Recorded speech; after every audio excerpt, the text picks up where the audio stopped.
सनंद जी कहते हैं, नारद जी, जब पैल आदि ब्राह्मण पर्वत से नीचे उतर आए, तब पुत्र सहित परम बुद्धिमान भगवान व्यास एकांत में मौन भाव से ध्यान लगाकर बैठ के उस समय आकाशवाणी ने पुत्र सहित व्यास जी को संबोधित करके कहा, वशिष्ठ कुल में उत्पन्न महर्षि व्यास, इस समय वेद ध्वनि क्यों नहीं हो रही है? तुम अकेले कुछ चिंतन करते हुए इसे चुपचाप ध्यान लगाए क्यों बैठे हो? इस समय वेद उच्चारण की ध्वनि से रहित होकर ये पर्वत शोभित नहीं हो रहा है। अतः भगवान अपने विदग्ध पुत्र के साथ परम प्रसन्न चित्त होकर सदा वेदों का स्वाध्याय करो। आकाशवाणी द्वारा उच्चारित ये वचन सुनकर व्यास जी ने अपने पुत्र सुखदेव जी के साथ वेदों की आवृत्ति आरंभ कर दी। वे दोनों पिता पुत्र दीर्घ काल तक वेदों का पारायण करते रहे। इसी बीच में एक दिन समुद्री हवा से प्रेरित होकर बड़े जोर की आंधी उठी। इसे अन अध्याय का हेतु समझकर व्यास जी ने पुत्रों को वेदों के स्वाध्याय से रोक दिया। तब उन्होंने पिता से पूछा, भगवान, ये इतने जोर की हवा क्यों उठी थी? वायुदेव की ये सारी चेष्टा आप बताने की कृपा करें। सुखदेव जी की ये बात सुनकर व्यास जी अध्याय के निमित्त स्वरूप वायु के विषय में इस प्रकार बोले, बेटा, तुम्हें दिव्य दृष्टि उत्पन्न हुई है। तुम्हारा मन स्वतः निर्मल है। तुम तमोगुण तथा रजोगुण से दूर एवं सत्य में प्रतिष्ठित हुए हो। अतः अपने हृदय में वेदों का विचार करके स्वयं ही बुद्धि द्वारा अध्याय के कारण रूप वायु के विषय में आलोचना करो।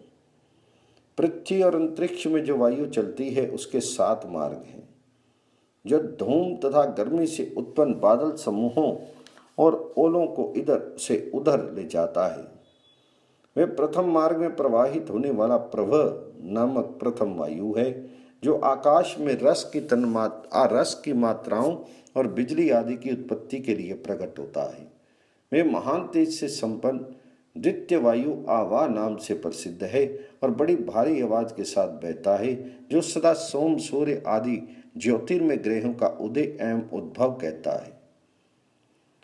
मनीषी पुरुष शरीर के भीतर जिसे उदान कहते हैं, जो चारों समुद्रों में जल ग्रहण करता है और उसे ऊपर उठाकर जीमूतों को देता है तथा जीमूतों को जल से संयुक्त करके उन्हें पर्जन्य के हवाले करता है। वे महान वायु उद्वह कहलाता है, जिससे प्रेरित होकर अनेक प्रकार के नीले महामेघ खटा बांधकर जल बरसाना आरंभ करते हैं तथा जो देवताओं के आकाश मार्ग से जाने वाले विमानों को स्वयं ही वहन करता है।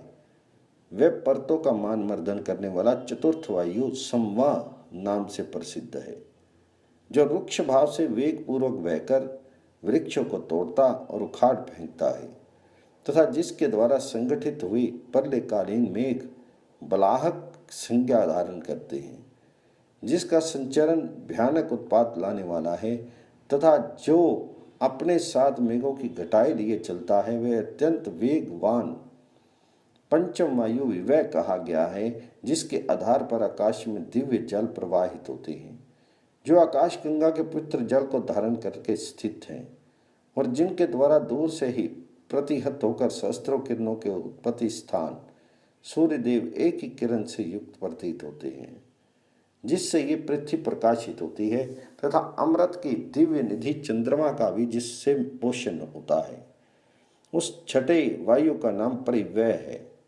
वह संपूर्ण विजयशील तत्वों में श्रेष्ठ है, जो अंतकाल में संपूर्ण प्राणियों के प्राणों को शीर से निकालता है, जिसके इस प्राण निष्कासन रूप मार्ग का मृत्यु तथा वैवस्वत यम अनुगमन मात्र करते हैं। सदा आध्यात्मिक चिंतन में लगी हुई शांत बुद्धि के द्वारा भली भांति विचार या अनुसंधान करने वाले ध्यान अभ्यास प्रायण पुरुषों को जो अमृतत्व देने में समर्थ है, जिसमें स्थित होकर प्रजापति दक्ष के 10,000 पुत्र बड़े वेग से संपूर्ण दिशाओं के अंत में पहुंच गए तथा जिससे वृष्टि का जल तिरोहित होकर वर्षा बंद हो जाती है, वह सर्वश्रेष्ठ सप्तम वायु पराव्यय है। उसका अतिक्रमण करना सबके लिए कठिन है। इस प्रकार ये 7 मरुदगण दिति के परम अद्भुत पुत्र हैं। इनकी सर्वत्र गति है। वे सब जगह विचरते हैं, किंतु बड़े आश्चर्य की बात है कि उस वायु के वेग से आज यह पर्वतों में श्रेष्ठ हिमालय की भी सहसा कांप उठा है। वह ये वायु भगवान विष्णु का निश्वास है। जब कभी सहसा वह निश्वास वेग से निकल पड़ता है, उस समय सारा जगत व्यथित हो उठता है। इसलिए ब्रह्मवेता पुरुष प्रचंड वायु आंधी चलने पर वेद का पाठ नहीं करते हैं। वेद भी भगवान का निश्वास ही है। उस समय वेद पाठ करने पर वायु से वायु को शोभ प्राप्त होता है। अध्याय के विषय में ये बात कहकर पराशर नंदन भगवान व्यास अपने पुत्र सुखदेव से बोले, अब तुम वेद पाठ करो। ये कहकर वे आकाश गंगा के तट पर गए। जब व्यास जी स्नान करते चले गए, तब ब्रह्मवेताओं में श्री सुखदेव जी वेदों का स्वाध्याय करने लगे।